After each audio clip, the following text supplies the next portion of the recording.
ನಮಸ್ಕಾರ ಸ್ನೇಹಿತರೆ, ನಮ್ಮ ತನುಸ್ ವಾಯ್ಸ್ ಯೂಟ್ಯೂಬ್ ಚಾನಲ್ಗೆ ಸ್ವಾಗತ. ಓಂ ಶ್ರೀ ಮಹಾಲಕ್ಷ್ಮಿಯೇ ನಮಃ. ಓಂ ನಮೋ ವೆಂಕಟೇಶಾಯ ನಮಃ. ನಮಸ್ಕಾರ ಕುಂಭರಾಶಿಯವರೇ. ನಮ್ಮ ಪ್ರಾಚೀನ ವೈದ್ಯಕೀಯ ಜ್ಯೋತಿಷ್ಯ ಶಾಸ್ತ್ರವು ಕೇವಲ ಗ್ರಹಗಳ ಚಲನೆಯನ್ನು ಹೇಳುವ ಗಣಿತವಲ್ಲ.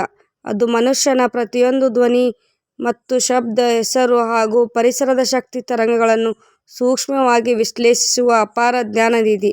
ಕುಂಭರಾಶಿಯವರಿಗೆ ನಿರ್ದಿಷ್ಟ ಹೆಸರಿನ ವ್ಯಕ್ತಿಗಳು ಅಥವಾ ನಿರ್ದಿಷ್ಟ ಅಕ್ಷರಗಳ ಪ್ರಾರಂಭವಾಗುವ ಹೆಸರುಗಳುಳ್ಳ ವ್ಯಕ್ತಿಗಳು ಮನೆಗೆ ಬಂದಾಗ ಮನೆಯ ವಾತಾವರಣದಲ್ಲಿ ದಿಢೀರ್ ಬದಲಾವಣೆಗಳು ಉಂಟಾಗುತ್ತವೆ. ಇದು ಕೇವಲ ಒಂದು ಜನಪ್ರಿಯ ನಂಬಿಕೆಯಲ್ಲ, ಅದರ ಹಿಂದೆ ಅತ್ಯಂತ ಆಳವಾದ ಜ್ಯೋತಿಷ್ಯ ತತ್ವ ಮತ್ತು ನಾದ ಬ್ರಹ್ಮ ಸಿದ್ಧಾಂತ ಅಡಗಿದೆ. ಸ್ನೇಹಿತರೆ, ನನ್ನದೊಂದು ಚಿಕ್ಕ ವಿನಂತಿ. ವಿಡಿಯೋ ಮುಂದುವರಿಸುವ ಮುನ್ನ ತಪ್ಪದೇ ಈ ವಿಡಿಯೋಗೆ ಒಂದು ಲೈಕ್ ಕೊಟ್ಟು ನಮ್ಮ ಚಾನಲನ್ನು ಸಬ್ಸ್ಕ್ರೈಬ್ ಮಾಡಿಕೊಳ್ಳಿ. ಹಾಗೆ ಕಮೆಂಟ್ ಬಾಕ್ಸ್ನಲ್ಲಿ ಭಕ್ತಿಯಿಂದ ಓಂ ಶುಕ್ರ ದೇವಾಯ ನಮಃ ಅಂತ ಕಮೆಂಟ್ ಮಾಡಿ. ಸಾಮಾನ್ಯವಾಗಿ ಕುಂಭರಾಶಿಯವರು ಶಾಂತಪ್ರಿಯರು, ಸೌಮ್ಯ ಸ್ವಭಾವದವರು ಹಾಗೂ ಕುಟುಂಬವೇ ತಮ್ಮ ಪ್ರಪಂಚ ಎಂದು ಬದುಕುವವರು. ಆದರೆ ನಿಮ್ಮ ಜೀವನದಲ್ಲಿ ಎಂಥದಾದರೂ ಇಂಥ ವಿಚಿತ್ರ ಪರಿಸ್ಥಿತಿ ಬಂದಿದೆಯಾ? ಮನೆಯಲ್ಲಿ ಎಲ್ಲವೂ ಸರಿಯಾಗಿದೆ, ಯಾವುದೇ ಧನಕನಕಗಳ ಕೊರತೆ ಇಲ್ಲ, ದಂಪತಿಗಳ ನಡುವೆ ಉತ್ತಮ ಅನುಬಂಧವಿದೆ. ಆದರೆ ಇದ್ದಕ್ಕಿದ್ದಂತೆ ಯಾರೋ ಒಬ್ಬರು ದೂರದ ಸಂಬಂಧಿ, ಹಳೆಯ ಸ್ನೇಹಿತ ಅಥವಾ ಹೊಸದಾಗಿ ಬಂದ ವ್ಯಕ್ತಿ ನಿಮ್ಮ ಮನೆ ಹೊಸ್ತಿಲು ದಾಟಿ ಒಳಗೆ ಬರುತ್ತಾರೆ. ಅವರು ಬಂದ ಕೆಲವೇ ಗಂಟೆಗಳಲ್ಲಿ ಅಥವಾ ದಿನಗಳಲ್ಲಿ ಯಾವುದೇ ಪ್ರತ್ಯಕ್ಷ ಕಾರಣವಿಲ್ಲದೆ ಮನೆಯಲ್ಲಿ ಅಶಾಂತಿ ತಲೆದೂರುತ್ತದೆ. ಸಣ್ಣ ಸಣ್ಣ ವಿಚಾರಗಳಿಗೂ ದಂಪತಿಗಳ ನಡುವೆ ಘರ್ಷಣೆ, ಅನಗತ್ಯ ವೈದ್ಯಕೀಯ ಖರ್ಚುಗಳು, ಅಡುಗೆ ಹಾಳಾಗುವುದನ್ನು ಅಥವಾ ರಾತ್ರಿ ಪ್ರಶಾಂತವಾದ ನಿದ್ರೆ ಬಾರದಿರುವುದು ಉಂಟಾಗುತ್ತದೆ. ಇದಕ್ಕೆ ಕಾರಣ ಆ ವ್ಯಕ್ತಿ ಕೆಟ್ಟವರಾಗಿರಲೇಬೇಕು ಅಂತೇನಿಲ್ಲ. ಅವರ ಜಾತಕದ ಗ್ರಹಗಳ ಶಕ್ತಿ ಮತ್ತು ಅವರ ಹೆಸರಿನ ಧ್ವನಿ ತರಂಗಗಳು ನಿಮ್ಮ ಕುಂಭರಾಶಿಯ ಮನೆ ಮತ್ತು ನಕ್ಷತ್ರದ ಶಕ್ತಿಗೆ ನೇರವಾಗಿ ವಿರುದ್ಧವಾಗಿರುವುದೇ ಈ ಸಂಘರ್ಷಕ್ಕೆ ಮುಖ್ಯ ಕಾರಣ. ಕುಂಭರಾಶಿಯು ರಾಶಿಚಕ್ರದ 2ನೇ ರಾಶಿಯಾಗಿದೆ. ಇದು ಸ್ಥಿರ ರಾಶಿ ಮತ್ತು ಭೂತತ್ವ ಹೊಂದಿರುವ ರಾಶಿಯಾಗಿದೆ. ಒಂದು ಅಧಿಪತಿ ಶುಕ್ರ ಗ್ರಹದ ಪ್ರಭಾವ. ಕುಂಭರಾಶಿಯ ಅಧಿಪತಿ ಶುಕ್ರ ದೇವರು. ನವಗ್ರಹಗಳಲ್ಲಿ ಶುಕ್ರನು ಭೋಗ, ಭಾಗ್ಯ, ಸೌಂದರ್ಯ, ಐಶ್ವರ್ಯ, ಕಲೆ, ಪ್ರೀತಿ ಮತ್ತು ಸಂಸಾರ ಸುಖಕ್ಕೆ ಕಾರಕ. ಶುಕ್ರನ ಪ್ರಭಾವದಿಂದಾಗಿ ಕುಂಭರಾಶಿಯವರು ಸದಾ ತಮ್ಮ ಸುತ್ತಲಿನ ಪರಿಸರವನ್ನು ಸುಂದರವಾಗಿ, ಪವಿತ್ರವಾಗಿ ಇಟ್ಟುಕೊಳ್ಳಲು ಬಯಸುತ್ತಾರೆ. ಇವರಿಗೆ ರುಚಿಕರವಾದ ತಾವಷ್ಟೇ ಅಲ್ಲದೆ ತಮ್ಮ ಮನೆಗೆ ಬಂದವರಿಗೂ ಇಷ್ಟಪಟ್ಟು ಅತಿಥಿ ಸತ್ಕಾರ ಮಾಡುತ್ತಾರೆ. 2 ನಕ್ಷತ್ರಗಳ ವಿಂಗಡಣೆ. ಮಕರ ರಾಶಿಯಲ್ಲಿ 3 ಪ್ರಮುಖ ನಕ್ಷತ್ರಗಳ ಪಾದಗಳು ಸೇರಿವೆ. 1 ಕೃತಿಕಾ ನಕ್ಷತ್ರ, 2, 3, 4ನೇ ಪಾದ. ಇದರ ಅಧಿಪತಿ ಸೂರ್ಯ ದೇವರು. ಇದು ತೇಜಸ್ಸು ಮತ್ತು ಧೈರ್ಯವನ್ನು ನೀಡುತ್ತದೆ. 2 ರೋಹಿಣಿ ನಕ್ಷತ್ರ, 1, 2, 3, 4ನೇ ಸಂಪೂರ್ಣ ಪಾದಗಳು. ಇದರ ಅಧಿಪತಿ ಚಂದ್ರ ದೇವರು. ಇದು ಸೌಂದರ್ಯ, ಕಲ್ಪನಾ ಶಕ್ತಿ ಮತ್ತು ಆಕರ್ಷಣೆಯನ್ನು ನೀಡುತ್ತದೆ. 3 ಮೃಗರಾಶಿ ನಕ್ಷತ್ರ, 1 ಮತ್ತು 2ನೇ ಪಾದ. ಇದರ ಅಧಿಪತಿ ಕುಂಭರಾಶಿಯವರಲ್ಲಿ ಸ್ಥಿರತೆ, ಪ್ರೀತಿ ಮತ್ತು ಕಠಿಣ ಪರಿಶ್ರಮದ ಗುಣಗಳು ಅಡಗಿರುತ್ತವೆ. ವೈದ್ಯಕೀಯ ಪರಂಪರೆಯಲ್ಲಿ ಶಬ್ದವೇ ಬ್ರಹ್ಮ, ನಾದ ಬ್ರಹ್ಮ ಎಂದು ಹೇಳಲಾಗುತ್ತದೆ. ಜಗತ್ತಿನ ಪ್ರತಿಯೊಂದು ಅಕ್ಷರಕ್ಕೂ ಪ್ರತಿಯೊಂದು ಶಬ್ದಕ್ಕೂ ನಿರ್ದಿಷ್ಟ ಫ್ರೀಕ್ವೆನ್ಸಿ ಇರುತ್ತದೆ. ಒಂದು ಹೆಸರಿನ ಪ್ರಭಾವ. ಮಗು ಹುಟ್ಟಿದಾಗ ನಕ್ಷತ್ರಕ್ಕೆ ಅನುಗುಣವಾಗಿ ನಾಮಕರಣ ಮಾಡಲಾಗುತ್ತದೆ. ಆ ಹೆಸರಿನ ಪ್ರಥಮ ಅಕ್ಷರವೇ ಆ ಮಗುವಿನ ಜೀವನ ಪೂರ್ತಿ ಹೊರಸೂಸುವ ಧ್ವನಿ ತರಂಗವನ್ನು ನಿರ್ಧರಿಸುತ್ತದೆ. 2, 6 ಮತ್ತು ಎನರ್ಜಿ ಫೀಲ್ಡ್. ಪ್ರತಿಯೊಬ್ಬರ ಮನುಷ್ಯನ ಸುತ್ತಲೂ ಕಣ್ಣಿಗೆ ಕಾಣಿಸದ ಶಕ್ತಿವಲಯ ಅಂದರೆ 6 ಇರುತ್ತದೆ.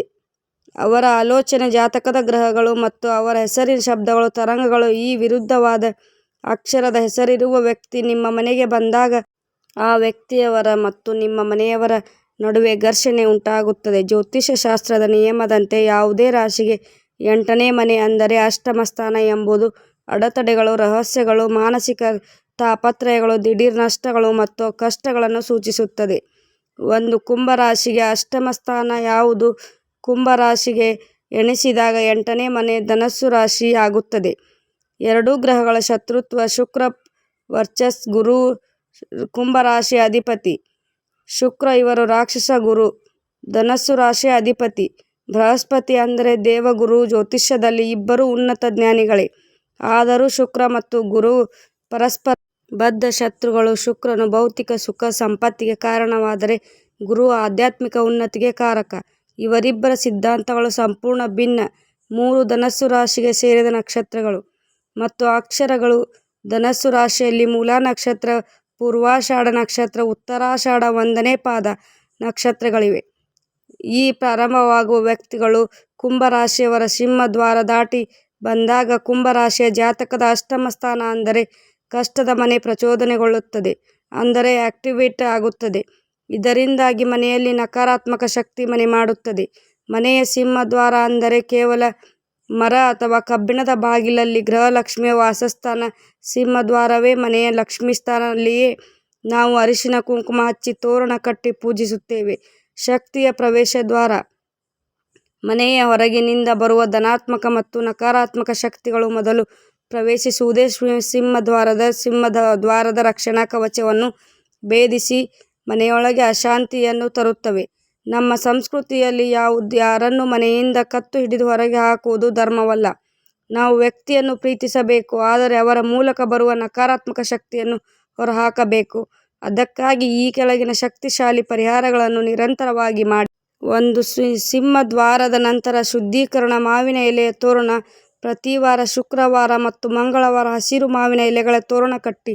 ಮಾವಿನ ಎಲೆಗಳು ಹೊರಗಿನಿಂದ ಬರುವ ನಕಾರಾತ್ಮಕ ತರಂಗಗಳನ್ನು ಫಿಲ್ಟರ್ ಮಾಡುತ್ತವೆ. ಅರಿಶಿನ ಮತ್ತು ಕುಂಕುಮ. ಹೊಸ್ತಿಲಿಗೆ ನಿತ್ಯವೂ ಅರಿಶಿನ. ಸಂಜೆ ಸೂರ್ಯಾಸ್ತಮಯದಲ್ಲಿ. ಇದನ್ನೇ ಗೋಧೂಳಿ ಮುಹೂರ್ತ ಅಂತಾರೆ. ಆ ಸಮಯದಲ್ಲಿ ಶುದ್ಧ ಹಸುವಿನ ತುಪ್ಪದಿಂದ ದೀಪ ಹಚ್ಚಿರಿ. ಶ್ರೀ ಮಹಾಲಕ್ಷ್ಮಿ ಮತ್ತು ಶ್ರೀ ಮಹಾವಿಷ್ಣುವಿಗೆ ಕೆಂಪು ಅಥವಾ ಗುಲಾಬಿ ಹೂವುಗಳಿಂದ ಅರ್ಚನೆ ಮಾಡಿ. ಇದು ಶುಕ್ರ ಗ್ರಹದ ಬಲವನ್ನು ಅತಿಯಾಗಿ ಹೆಚ್ಚಿಸುತ್ತದೆ. 3. ಕಲ್ಲುಪ್ಪು ಮತ್ತು ಗೋಮೂತ್ರದ ಪ್ರೋಕ್ಷಣೆ. ಮನೆಯಲ್ಲಿ ಅಶಾಂತಿ ಎನಿಸಿದ ತಕ್ಷಣ ಶುದ್ಧ ಗೋಮೂತ್ರ ಮತ್ತು ಕಲ್ಲುಪ್ಪನ್ನು ನೀರಿನಲ್ಲಿ ಬೆರೆಸಿ ಮನೆಯ ಮೂಲೆ ಮೂಲೆಗಳಲ್ಲಿ ಪ್ರೋಕ್ಷಣೆ ಮಾಡಿ. ಮನೆ ಒರೆಸುವಾಗ ನೀರಿಗೆ ಸ್ವಲ್ಪ ಕಲ್ಲುಪ್ಪು ಹಾಕಿ ಒರೆಸಿದರೆ ದುಷ್ಟ ಶಕ್ತಿಗಳು ತಕ್ಷಣ ಶಮನಗೊಳ್ಳುತ್ತವೆ. 4. ಮಂತ್ರಧ್ವನಿ ತರಂಗಗಳ ಬಳಕೆ. ಬೆಳಗ್ಗೆ ಮತ್ತು ಸಂಜೆ ಮನೆಯಲ್ಲಿ ಲಲಿತ ಸಹಸ್ರನಾಮ ಅಥವಾ ಹೊರದೂಡುತ್ತದೆ. 1. ಷಷ್ಠಾಷ್ಟಕ ದೋಷ. ಜ್ಯೋತಿಷ್ಯದಲ್ಲಿ 6 ಮತ್ತು 8ನೇ ರಾಶಿಗಳ ನಡುವೆ ಷಷ್ಠಾಷ್ಟಕ ದೋಷವಿರುತ್ತದೆ. ಕುಂಭ ಮತ್ತು ಧನಸ್ಸು ರಾಶಿಗಳ ನಡುವೆ ಅನುಬಂಧವು ಈ ದೋಷಕ್ಕೆ ಒಳಪಡುವುದರಿಂದ ವೈಚಾರಿಕ ಭಿನ್ನಾಭಿಪ್ರಾಯಗಳು ಹೆಚ್ಚುತ್ತವೆ.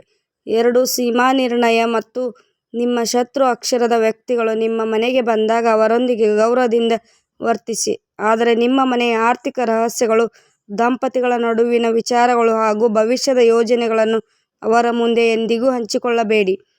ಕುಂಭರಾಶಿಯವರೇ, ನೀವು ಭೂತತ್ವದ ರಾಶಿಯವರಾಗಿದ್ದರಿಂದ ನಿಮ್ಮಲ್ಲಿ ಅಪಾರವಾದ ಸಹನೆ ಮತ್ತು ನಿಮ್ಮ ದೈವಿಕ ಭಕ್ತಿ ಗಟ್ಟಿಯಾಗಿದ್ದರೆ ಯಾವುದೇ ನಕಾರಾತ್ಮಕ ಶಕ್ತಿಯು ನಿಮ್ಮನ್ನು ಏನೂ ಮಾಡಲು ಸಾಧ್ಯವಿಲ್ಲ. ಮನಸ್ಸಿನಲ್ಲಿ ಯಾವುದೇ ಭಯವಿದ್ದರೂ ತಕ್ಷಣ ಕಣ್ಣು ಮುಚ್ಚಿಕೊಂಡು 3 ಬಾರಿ ಹಾಗೇ ಜಪಿಸಿ. ಓಂ ಶ್ರೀ ಮಹಾಲಕ್ಷ್ಮೀ ನಮಃ. ನಿಮ್ಮ ಮನೆ ಮತ್ತು ಮನ ಹಾಗೂ ಕುಟುಂಬದಲ್ಲಿ ನಿರಂತರ ಪ್ರಶಾಂತತೆ, ಐಶ್ವರ್ಯ ಮತ್ತು ಆರೋಗ್ಯ ನೆಲೆಸಲಿ ಎಂದು ಹಾರೈಸುತ್ತೇನೆ. ಈ ವಿಡಿಯೋ ಇಷ್ಟವಾಗಿದ್ದರೆ ಲೈಕ್ ಮಾಡಿ, ಶೇರ್ ಮಾಡಿ, ನಮ್ಮ ಚಾನಲನ್ನು ಸಬ್ಸ್ಕ್ರೈಬ್ ಮಾಡಿಕೊಂಡು ಬೆಲ್ ಐಕಾನನ್ನು ಕ್ಲಿಕ್ ಮಾಡಿ. ಸರ್ವೇ ಜನ ಸುಖಿನೋ ಭವಂತು. ಧನ್ಯವಾದಗಳು.